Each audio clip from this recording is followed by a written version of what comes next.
buenas tardes, good afternoon to everyone. In the last 3 years, we've seen a plethora of net zero pledges being made by countries and by non-state actors alike, to the point that today net zero pledges cover 91% of the world economy and 83% of all greenhouse gases emissions. And yet, we are on track for a 14% of increase of emissions increase this decade. So basically, something must be wrong. It's like the world has committed publicly to go on carbon diet, but nobody has started a serious diet. Last year at COP26, the Secretary General from the United Nations announced the launch of a high-level expert group that would have to look at those pledges made by non-state actors. This includes cities, regions, companies and financial institutions, and develop a set of criteria, of standards to make those pledges turn into action, to make those pledges reliable, and to stop greenwashing. Yesterday, here at COP27, we launched the report alongside with Secretary General. It is an immense pleasure to have today 5 members of the H leg, Bill, Janine, Jessica, Gunther, and myself, and our fantastic, relentless climate champion, our chair, Catherine McKenna.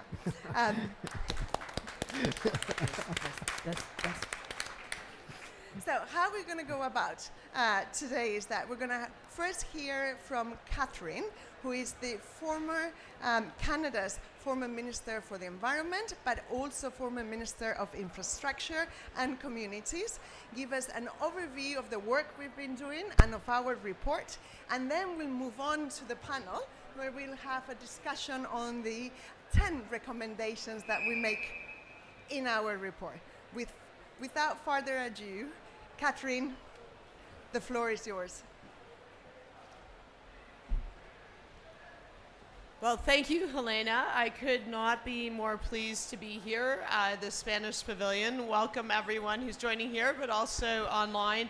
And of course, I'm so happy to be with some of our awesome members of the terribly named H-Leg, the high-level expert group, and if you really want the other part of it, on net zero commitments of non-state entities. Which really, what are we talking about? We're talking about net zero pledges by businesses, by financial institutions, by cities and regions. And we really do have an amazing group of experts. Maybe I'll just start and talk a little bit about how did we even get here. Well, the Secretary General was very worried at last COP. So was anyone at last COP? A few of you are at last COP. It's a test to see if you're really tired. I know it's the afternoon, so you can try to remember last year. I can't remember yesterday very well. But he was worried that there were some really big announcements, but were they actually really going to be consistent with net zero pledges? And so he put us together, a task force of experts around the world. For the women in the room, there were more women than men, which never, ever happens. But it was also the men were amazing, too. We had experts from a whole variety of backgrounds, from scientists to a CEO to regulators, to folks in the business community, civil society. I mean, it was recovering politicians, but it was a really great section of people. But also we had folks from developing countries and less developing countries and emerging economies. So we came from a whole variety of different perspectives, but we all recognized that there really was a clear mission. The Secretary General was very concerned about the possibility of greenwashing. And so that was our task. Our task was to cover net zero pledges. But you realize pretty quickly when you're doing that you end up having to tackle almost every big issue in climate change worlds. So I'll go through a little bit of what's in the report, but maybe I'll just talk about why it's a make or break moment for net zero pledges. So, I mean, we obviously know it's a make or break moment for the planet. This decade is incredibly important. In fact, the next 8 years are incredibly important. We need to peak emissions by 2025. We need to reduce emissions by 45% by 2030. And while there's been progress made, which is good, even assuming everything is implemented, we're going to be 10% above where we need to be. We're supposed to be 45% below by 2030. We're going to be over 10% above in terms of emissions. So you can see a lot of work needs to be done. And when it comes to net zero pledges, one of the challenges is that it's net zero by 2050. I mean, it's actually global net zero, and we have Bill that'll probably go into the detail of the science. But we obviously need everyone to do their part. And I talked to my kids about this. They said, what the heck are you spending all your time doing? I said, well, we need, the world needs to be net zero by 2050, and we're looking at these commitments. And they said to me something pretty obvious, but they're like, 2050? Are you even going to be alive then? So that's the problem. 2050 is so far off. And so either we recognize the huge ambition we need and the action we need right now, and really drive it, and we're disciplined and the emissions are going down, or else we can obfuscate, we can delay, or we can greenwash by talking about 2050. So first, the good news is you probably know over 80% of global emissions are covered by net zero pledges. And there are really great movers out there. And I want to give a shout out because we have cities that are ambitiously reducing their emissions by transforming their grids with renewables, by using district heating, by transforming their transportation systems with public transit, cycling paths, retrofitting their buildings, and doing this while cleaner air, cleaner water, and empowering citizens. They're companies that are future-proofing themselves. They're investing in innovation, driving down emissions, and supporting businesses through their supply chain. And of course, there are investors that are moving their investments from dirty to clean and investing in companies that are building a cleaner future. But then there's the bad news. We know too many of the net zero pledges that are made are little more than empty slogans and hype. As former Minister of Environment and Climate Change, it's great to make an announcement. You go out and you say, we're going to be net zero by 2050. Everyone claps. They're like, yes, that's great. And then you go home, and then you got to do a lot of work. And that's the much harder, much less sexy part. And there's a huge amount of skepticism out there. There was a report on trust by Edelman. It surveyed 14,000 people covering 14 countries, and it says that businesses are really lagging badly when it comes to green credentials. 2/3 of people believe companies are mediocre or worse at delivering their climate commitments. So that comes to our report. So I will get to what you need to do and what you can't do. It's more complicated than that, and I'm sure you've all going to read our report with great interest tonight, if you haven't already. It's not that long. Actually, it's 5 principles, 10 recommendations, 40-something odd pages, all done in 7 months. So I think it was a record timeline, record process, thanks to our incredible members. So some really key things that you must do. You cannot just have a 2050 target. Well, of course, your target has to be aligned with a science of 1.5 degrees with low to no overshoot. But you have to have short-term targets and medium-term targets, 2025, 2030, 2035. You have to have a detailed transition plan. So you have to focus on immediate emission reductions across your value chain. For those of you who are really in the climate world, that's scope 1, 2, and 3. And your capital expenditures need to be aligned with these targets and your net zero pathway. You must report publicly and transparently on progress with verified information that can be compared with peers. It is extremely hard right now to get information to actually really figure out what companies and financial institutions and cities and regions are doing. Second thing, we set very clear red lines on greenwashing. You could bury things in report and say, you need to do things as part of your transition plan. We actually pulled out the things that are absolutely critical and the things that regular people I mean, certainly folks in COPs, but regular people worry about when they think about greenwashing. So one, you cannot claim to be net zero. You can't put up your hand and say, I am a climate leader if you continue to build or invest in new fossil supply. It's amazing how that captured a lot of interest, but if you actually talk to almost anyone on the street, so someone's got a pension fund, and their pension fund says they're net zero. If you ask them, is their pension investing in new fossil fuels supply? They would say no. But actually, that is a problem in many cases. It's something that we just have to be clear on. It's not consistent with the science. It's not consistent with the International Energy Agency's modeling. Two, it looks like I've done something to put my report out of order. So the good news, I will just go from the top of my head. Two, you can't just use cheap credits to reduce your emissions or to look like you're reducing the emissions instead of doing the work yourself.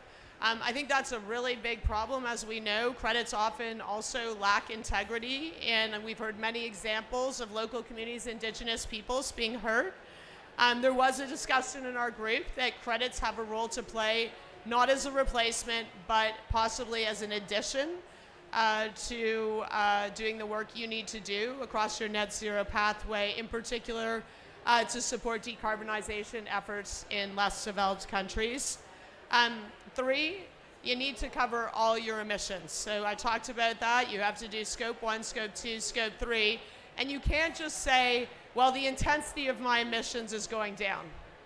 And it's an important measure, I know, for folks in the financial sector to see some progress, but the reality is the planet doesn't care if your emissions intensity goes down, but your emissions are going up.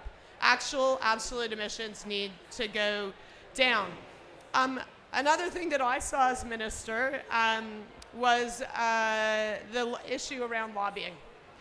So you often will have folks, I'm net zero climate leader, and then they directly or indirectly through trade associations attack any positive action by government.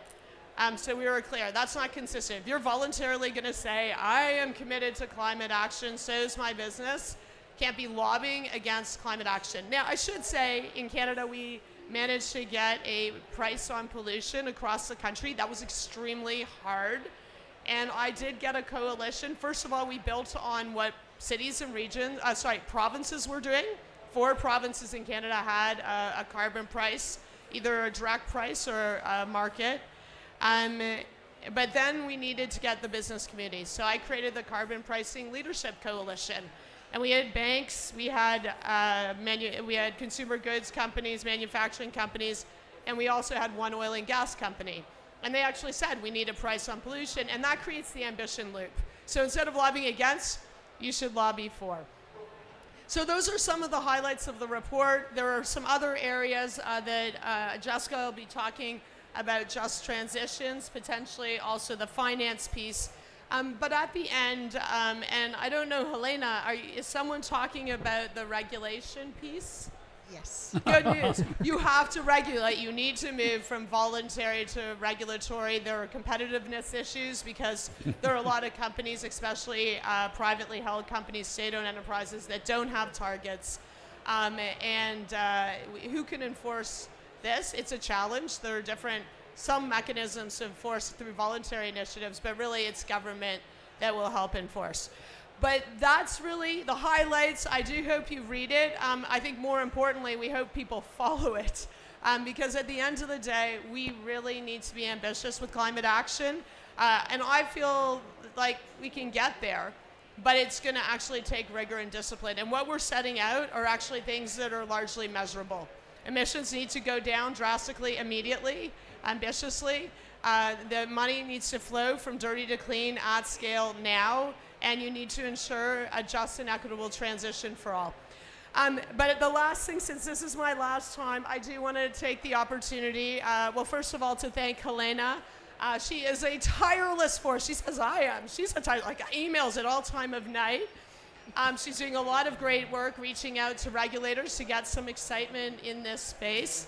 But to all of my members here, you have Bill, you have Janine, you have Jessica, you have Gunter, but there are 16, this is 6, can't do math anymore, 10 other members that are really amazing and did a lot of work. And I think, we've set the stage, but all of you need to keep on keeping on. This doesn't stop with the report. It actually stops with people being committed to ambitious action and doing the work.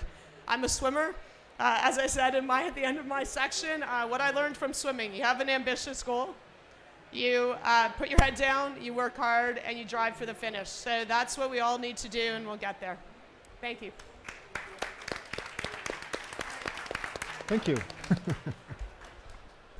Thank Safe you travel. so much, Catherine, Good. for the overview and for your... Can you hear me well? Yes? Can you hear me well? Yes, perfect. Thank you, Catherine, so much for the overview, but especially for your leadership. What we're going to do now is we're going to deconstruct the 10 recommendations. And we're going to start with science. Bill Hurd, you are the scientist of the group. You are co-founder and CEO of Climate Analytics. Can you tell us a little bit more about the key elements that a non-state actor needs to think about, to take into account when making a pledge, but also when setting the targets? What's the science behind it? Thank you. Yeah, thanks. Look, we looked at this whole problem of what non-state entities would need to do to have credible 1.5-degree aligned targets, and the first 2 of our recommendations really deal with that. The first is the character of the net zero pledge. It should be adopted by the entire entity at the top level, should be public, and it must reflect, that pledge must reflect that corporations, cities' share of the global emission reduction problem. The second recommendation was about what should be in the pledge, including having concrete 5-year stepping stones to make emission reductions, that the pathways should be aligned with the 1.5 degrees IPCC scenarios or the International Energy Agency's net zero pathway, then that the pledge should cover the entire value chain of the company. That's all scope 1, scope 2, scope 3 to be credible, and there shouldn't be any delay in action. And that was essentially operationalizing our first principle, that ambition is needed which delivers significant near-term emission reductions. So we felt that it was important that the net zero pledge covered the entirety of a company's scope 1 emissions. Why? Because we were aware of a lot of claims that individual products, shampoo, aviation fuel, even petrol is net zero, but that's usually only just a very small part of what a company is doing. So we thought in order to have a credible claim to net zero, the entirety of an entity's net emissions should be covered by a target. And it should also be clear that the company or entity is stepping down its emissions. So we wanted to align those with the 5-year cycle of the Paris Agreement. So it's comparable, we can look at it and so on, and everyone can then transparently see what the company is doing and matching against that. We're aware that not all entities could make a 50% reduction by 2030. Some, the power sector, could do 80 or 90%. Others, maybe cement, less. So we wanted to see entities adopt targets that were 1.5 degree aligned and realistic and ambitious for their own operations. Yes. Thank you, Bill. One of the most sticking points when it comes to setting up targets is whether or not you include scope 3. So what is the coverage of that target? Very interesting. We didn't have that many discussions. I think that there was consensus within our group. But could you tell us a little bit more about why is the scope 3 so important? And why, we keep hearing about how difficult it is to calculate scope 3 for companies and financial institutions. Yeah, you're right. As Catherine said, we were dealing with some of the more difficult issues in the climate space, and scope 3 emissions of corporations or entities are what happens once they've sold a product. where it goes, where it's used. And we felt that in order for corporates to have the right signal about getting their whole business aligned with net zero, then including scope 3 emissions provides that direction. So we're aware of car companies, for example, that are beginning to own the emissions that their vehicles produce. We're aware of iron ore companies that are planning to own the emissions of using that iron ore to make steel. There are examples like that. And that kind of approach then means that if a corporate claims to be net zero, has a scope 3 emission target, then we can be confident that its entire value chain and business model is moving towards net zero. On the demand side, we also know that resource companies, mining companies want to know how, if they produce net zero minerals, is that going into a carbon-free product in the end? Maybe selling lithium. Battery manufacturers want to know that when they produce the battery, it's net zero, right? So that's part of that whole ecosystem. Making that work was to have this requirement that companies have a net zero goal. Now, part of that we said the companies should not use offsets to meet their targets. So if you've got a 50% target by 2030, then you should not be using offsets to get there. But after you've met that target, then a company should be using offsets to further amplify its activities elsewhere, but not to use that as crediting against its targets. So that still creates space for offsets that would have value in avoiding deforestation or in providing resources for other developing countries, but would not get in the way of actually achieving the real emission reductions that are needed. Yes. So non-state actors have to set up targets. Short-term and medium targets are really important. They should cover all their emissions along the value chain, and they shouldn't count offsets for their intermediate targets. But once they set the targets, then they need to develop a plan, right? A transition plan on how exactly to get there. Gunther Tallinger, who board member of Allianz. It's also the chair of the Net Asset Zero Alliance. Could you tell us a little bit more about what a good transition plan should have? Yeah. A good transition plan actually is not coming with many surprises, I must say. It actually contains elements that everyone who would like to develop a plan for reducing emissions as a non-state actor would always define. So you have your targets, 2025, 2030, 2035. You are planning to have your plan every 5 years. You are also coming with the plan and say, okay, you want to report your progress against this plan. You would have more details like capital expenditures that clearly detail in what form are they going towards initiatives of emission reduction. You would also clearly in such a plan say what forms of policy context is relevant and needed to make me as a non-state actor able to implement my plan. Very important. That also goes then later into lobbying activities. We actually say lobbying activities in a certain form are the ones that we would like to see, not in the wrong form, but in the form that supports a transition plan as such. You would also clearly say what form of detailed action in the space of investments will be taken. You would also say along a supply chain, what form of engagement is a non-state actor actually doing to then have a much broader basis for emission reduction. So as I say, no real surprises that we are coming up with there. It's just very clear what form of plan you have. If I may, if you are thinking about a financial plan, then this is very similar. It's not only very similar, there is another very important point to it, which is with the transformation plan that we are promoting, recommending, one could even say we have a financial plan, and the transformation plan for climate is structured such that it really starts to dovetail. It gives a plan that brings financial and climate really together. There's another very important element in our report, as mentioned already, the targets for 25, 2030 and so on. These targets, we clearly state, should be linked with the executive compensation. Very important, because that moment you do this, you have financial plan, you have the climate or transformation plan, they do dovetail, you have the link with the executive compensation. What did you achieve with this?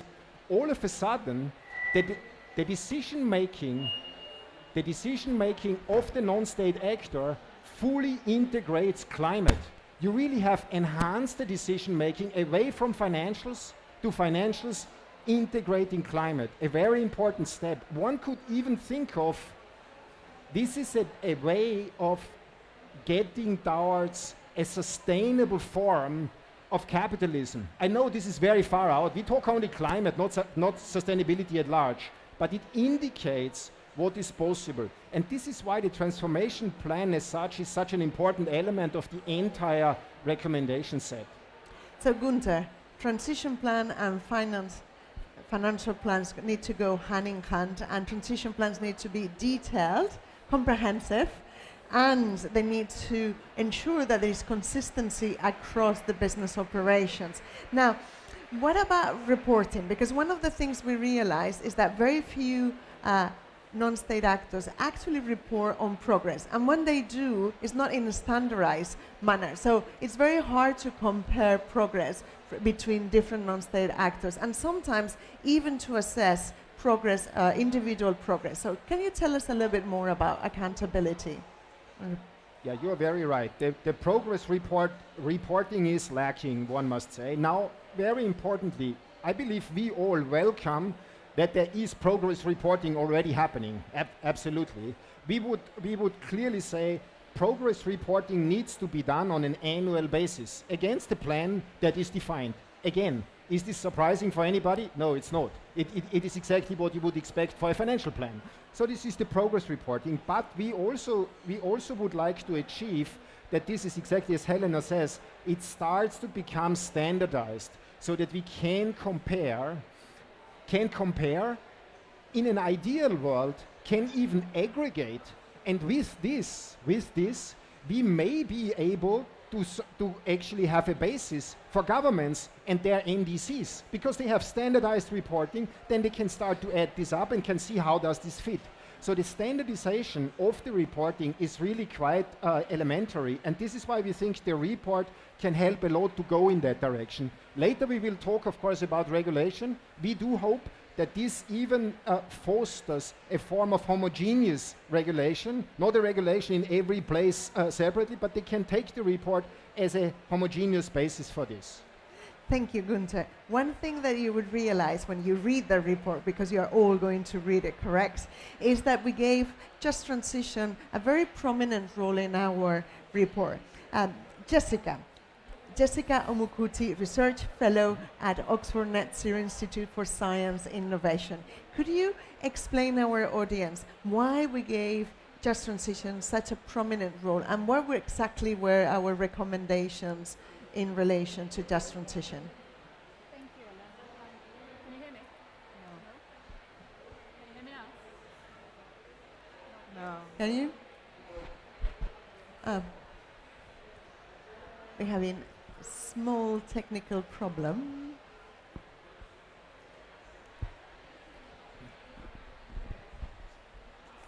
I mean,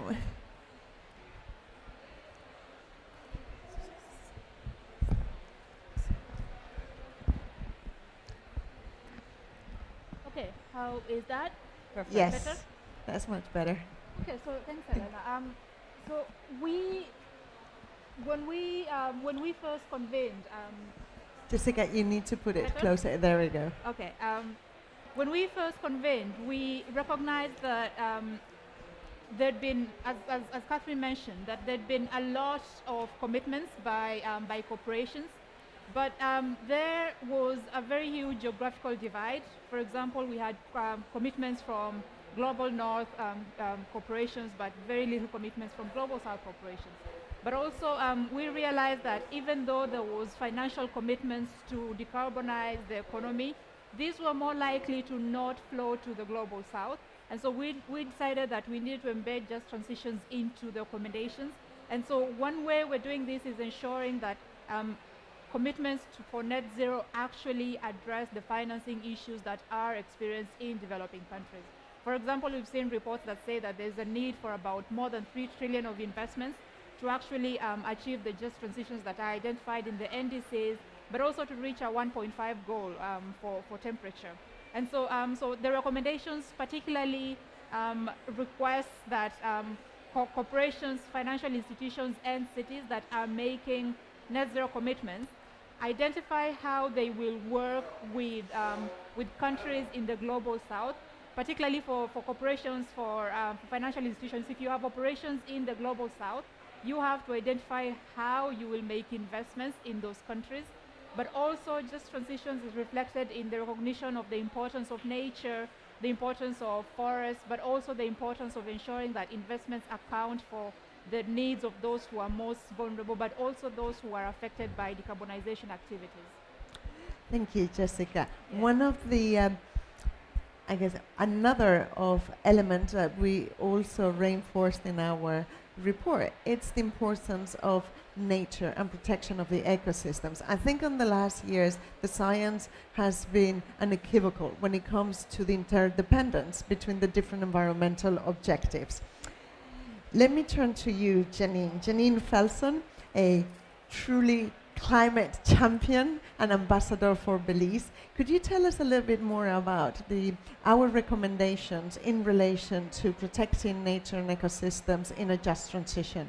Yeah. Thank you, Helena. And before I answer your question, I think it's really important that we recognize that these recommendations need to be considered as an integral whole. Each one has an impact on the other. Yes. And you mentioned, and Catherine clearly outlined how this report looks. You have the target, you have your pledge, you have your target, you have your plan, you have your implementation. And when you get to implementation, there are certain things that we have to recognize will not be in line with a net zero commitment. We know that deforestation contributes something like 11% towards global greenhouse gas emissions. And I want to put this in perspective. I come from a group of countries called the Small Island Developing States. There are 39 of us. 39 countries in 2019 didn't even emit 1% greenhouse gas emissions. Deforestation, 11%. There are many businesses that continue to depend on a model that involves the destruction of nature. And this simply has to stop. Deforestation and environmental degradation, as we point out in the report, are simply not in line with net zero. Another part of this discussion in relation to deforestation is the recognition that in addressing protection of nature, there are multiple benefits. Yes, we deal with the issue of emission reduction, but we also have the benefit, the social and economic benefit that come from protecting nature. Many of you already know that the hotspots of biodiversity can be found where indigenous peoples and local communities are. But oftentimes their rights are left on the side. They're not consulted, they're not included. So when we start talking about, well, if we move to the point that companies or other entities need to look to high integrity carbon market credits, we need to ensure that any approach that they take will include the rights of local communities and indigenous peoples. This is part of the linkage between protecting nature, ensuring a just transition, and then of course there's the finance component that Jessica just mentioned. Thank you so much, Janine. One of the probably more stickiest point, I should say, or even the elephant in the room, is what happens with fossil fuels. We seem to have accepted the no-coal investment, but what happens with oil and gas? Bill, can you tell us a little bit more about our recommendations when it comes to fossil fuels on one hand and renewable energy and the reasons behind that? Sure. Well, look, I think I think everyone knows that in order to limit warming to 1.5 degrees, we have to essentially phase out of fossil fuels. We have to get to net zero emissions by 2050, which has clear implications. So we know we have to be out of coal-fired power in the OECD by 2030, developed world by around 2040. What is not so well understood is that fossil gas, natural gas, comes next, and we see in the science only about a 5-year delay between the coal phase out and the gas effective phase out. So that means that there's a lot of pressure on from the science side to actually do something quickly about this. And on the other hand, we know that renewables are cheaper and simply don't require the kind of environmental footprint that fossil fuels have. So as a consequence, we're recommending that all net zero pledges should include specific targets aimed at ensuring that commitments are made to end fossil fuels consistent with the IPCC and International Energy Agency net zero pathways. We also said that these organisations should look urgently at providing very strong guidance on fossil fuel phase out in general, because the literature that is available is not complete. Now, on businesses, we said that businesses should look at setting end dates for coal in the power sector. They should end new oil and gas developments. On the other side, they should look at how they can scale up renewable energy procurement. That is, they can buy in renewable energy to supply their activities as part of their net zero transition. Financial institutions also very important. We had a number of recommendations there that we wanted financial institutions to follow, including coal phase-out policies, commitment to end all financial advisory services in the fossil fuel area, and so on and so forth, to end new investments in oil and gas fields. On the clean side, we said that in particular financial institutions need to develop and focus on creating investment products that would facilitate very large-scale renewable energy investment. For those of you who have been at the COP here, you'll know that one of the most critical issues out there right now is actually not enough investment flowing into renewable energy, right? This is really, really important, and we're sitting in Africa, and this is the place where the gap is biggest, actually. So financial institutions need to focus on that. It's not a simple problem, as Gunther can tell us. It's not easy to solve, but it's something that needs to be done. Now that you mentioned financial institutions, let me turn to Gunther and say, how does the phasing out of fossil fuels resonate with the Net Zero Asset Owner Alliance and with financial institutions in general? No, we seem to be having a problem with the microphone. Hello? Yes. Yeah, thank you. Let's say the groups of investors clearly, as Bill says, on coal, no big surprises. The coal is clearly included in the sense of there cannot be any form of financing.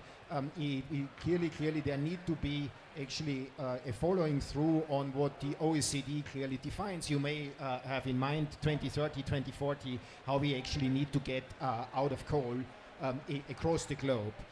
Oil and gas is certainly a very, very much more contentious issue. There, leading players have defined by now that they are not only no longer into new oil and gas fields, they also have defined that they are requiring a plan for net zero 2050 from fossil energy providers, and they have also already defined how they are going to work with these companies in terms of being a financial partner, is starting with certain thresholds. So if you look into these commitments, then you will see something like every company providing more than 60 million barrels of crude oil, they need to have these commitments, they need to have then a plan, and they need to also show how this plan in terms of interim targets is implemented. Is this already in line with what Bill has described? No. This means The HLEG report, as we have produced it, gives very clear guidance how to actually raise the bar and start to work in financial institutions to really improve on the oil and gas policies. And this is exactly what will happen now. Groups like the Acedona Alliance will take the report in and start to work on something that they call the target setting protocol. And this target setting protocol in next versions will start to include this guidance in a certain form so that this implementation starts to happen.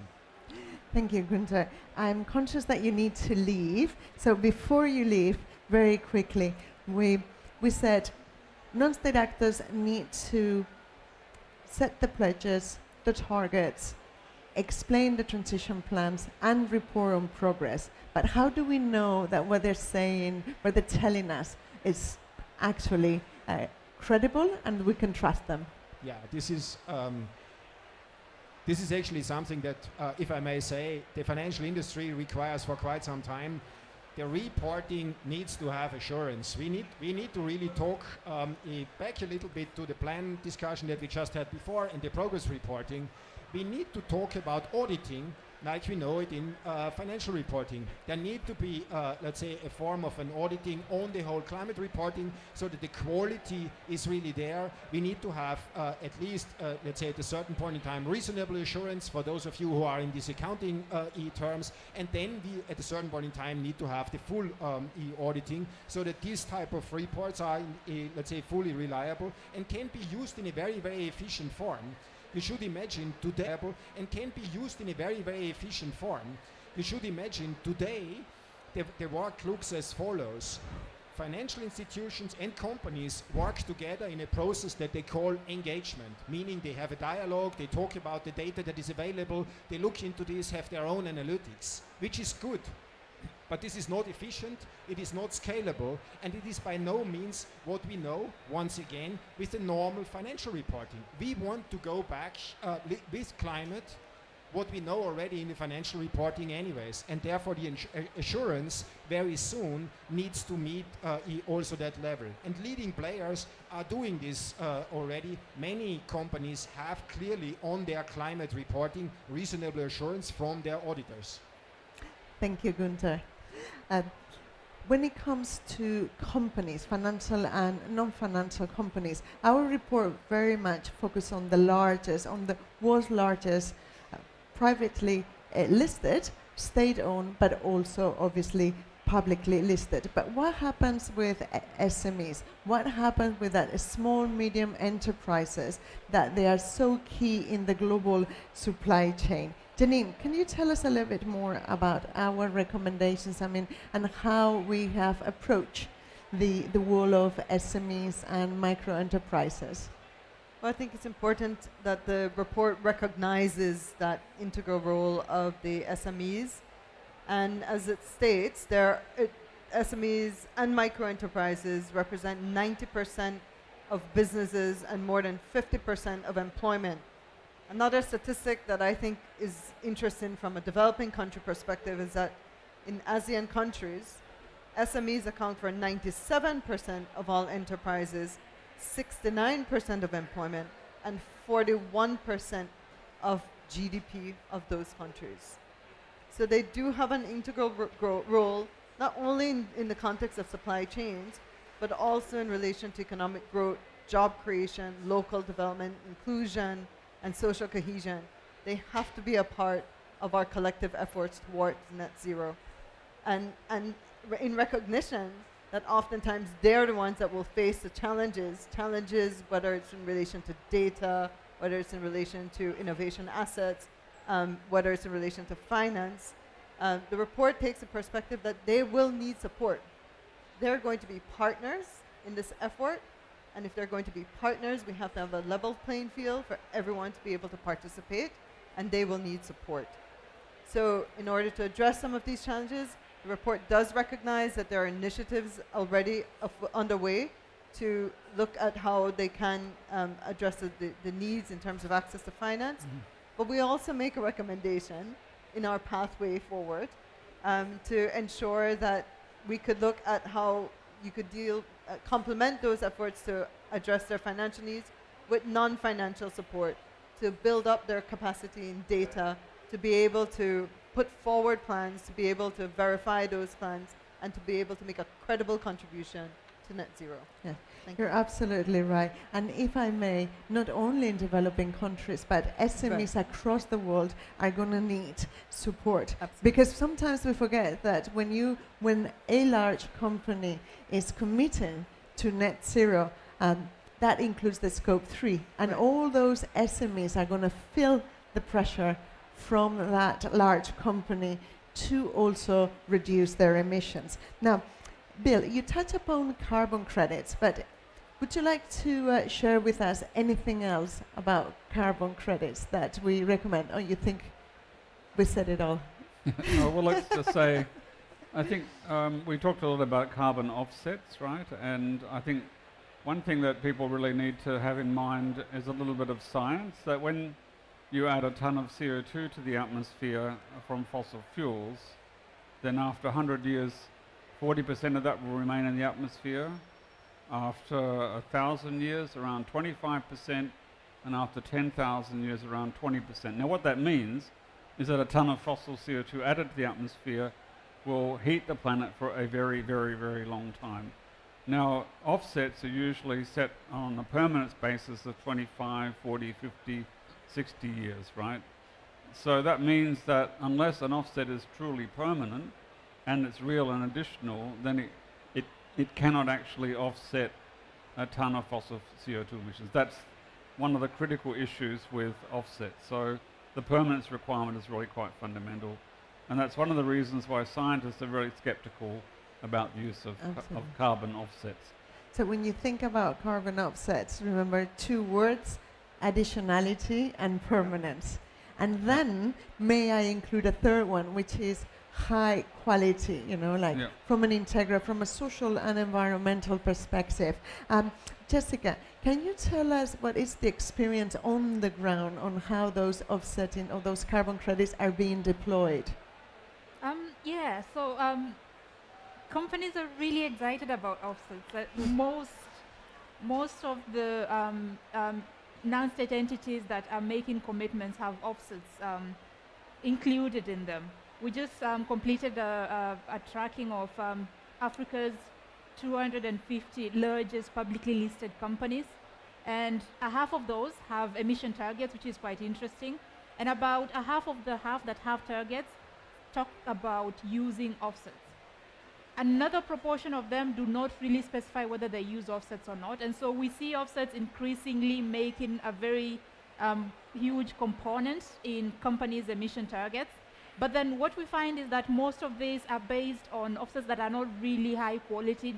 They don't have high environmental and social integrity. They don't result in communities that actually do capture that carbon benefiting. So the benefit sharing mechanisms are just very vague. In some instances, they're just terrible. Offsets result in the displacement of communities. They result in reforestation that introduces new spaces, non-native spaces. And so here what we're asking is that, so high-level expert group says that if you're to invest in offsets, make sure that they respect the rights of indigenous communities, they respect the rights of local communities, but also ensuring that they do not violate any human rights. They ensure that there is restoration, there is nature positive benefits through those offsets. And so here is kind of flipping the coin, because it's easy to do offsets, but ensuring that high integrity offsets are invested in means that we're reducing that market. I mean, high integrity offsets are a very small portion, and so companies have to work a bit harder to make sure that if there's space to do offsets, you're doing the best that you can. You're making sure that you're actually contributing towards communities' well-being and sustainable development, as opposed to just capturing carbon. Thank you, Jessica. Catherine said it very well, in a very powerful way. Lobby for, lobby against. Janine, can you expand a little bit more about our recommendations in terms of advocacy and lobbying? Yeah, I think we've heard it from many of the panelists already. That's just a no. That's one of those, another red line around the loophole. I think of it in terms of a proverb. You can't give with one hand and take away with the other. So in the context of the report, we basically have stated that cities, regions, and corporations who make net zero commitments cannot lobby to undermine ambitious government climate policies, either directly or through trade associations or other bodies. They instead should be aligning their advocacy, their governance, their business strategies. I think Gunther already spoke to this, with their climate commitments. And this should include aligning capital expenditures with net zero targets and linking executive compensation to climate action and proven results. At the same time, while we recognize that lobbying has basically gone against climate action or delayed climate action, there is also enormous potential for net zero with positive lobbying.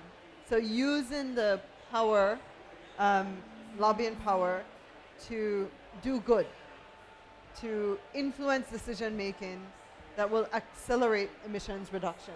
So we've looked on both sides, what you shouldn't do and what you should do for good. It's always good to recall what it should be done in terms of advocacy and lobbying. Tell me, Janine, how do you think that corporate lobbying is affecting the negotiations that are happening right now? Yeah. It's an interesting question. I always think back to 2018 in a plenary session in Katowice, where many countries were trying to acknowledge the IPCC 1.5 report, and the UNFCCC struggled and could not welcome a report. That's the kind of lobbying that is not good. It's the lobbying that is impacting the negotiations. And how does it impact it? It impacts on how we use science within the negotiations. It impacts directly on how we see ambition.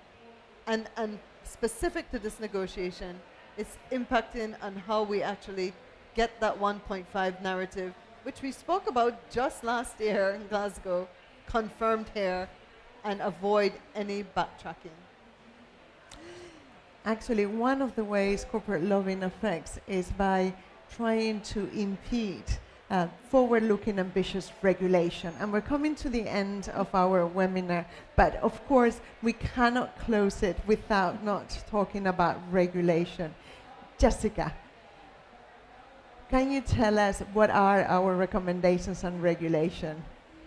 So the high-level expert group, through the consultation, recognized that a lot of the work that's been done, which is excellent, has been through voluntary commitments, through voluntary organizing. But then we realized that for there to be standardized approaches, so for there to be comparability, there needs to be regulation at different levels. And so the high-level expert group recommends that governments engage in activities that will create regulatory mechanisms that decide that or determine what companies should be doing in terms of setting targets, reporting on them, monitoring and verification. And so the high-level expert group recommends a high-level working group on regulations that will bring together all regulatory entities across the world, but also across regions, so that they can agree on the way forward on regulation. But also beyond that, I think it's also important to recognize that regulation is not possible without governments actually committing to reducing their emissions, making net zero commitments, but also working towards them, because there's the feedback loop between governments and the private sector. And so we also recommend that governments should actually set commitments or set targets, but also work towards them to incentivize private sector to do the same. Yeah. Thank you, Jessica. And to finish, let me just add to what you just said a couple of points. The first one is that sometimes we forget that only 1/3 of the largest publicly traded companies have committed to net zero. That means that there are 2/3 that are left out, and the vast majority of state-owned and privately listed companies. So on one hand, we have the challenge of making pledges and transition plans credible, and actually that they translate into action. And on the other hand, we need to persuade all those companies and the rest of non-state actors to join the club, to commit to net zero, and basically and realistically, there's no time for waiting for such a long process to be done in a voluntary basis. So what we're really asking countries is it's time to regulate on net zero. And what we want is, number one, mainstream net zero reporting requirements. Number two, set standards for pledges and transition plans in line with all the recommendations that you heard today, including on verification. And absolutely, you're absolutely right, Jessica. We're launching a new task force on net zero regulation. And we hope that next year at COP28, we can talk more about that new task force. With that, I would just like everyone to join me and give a very hard applause to our panelists. Thank you.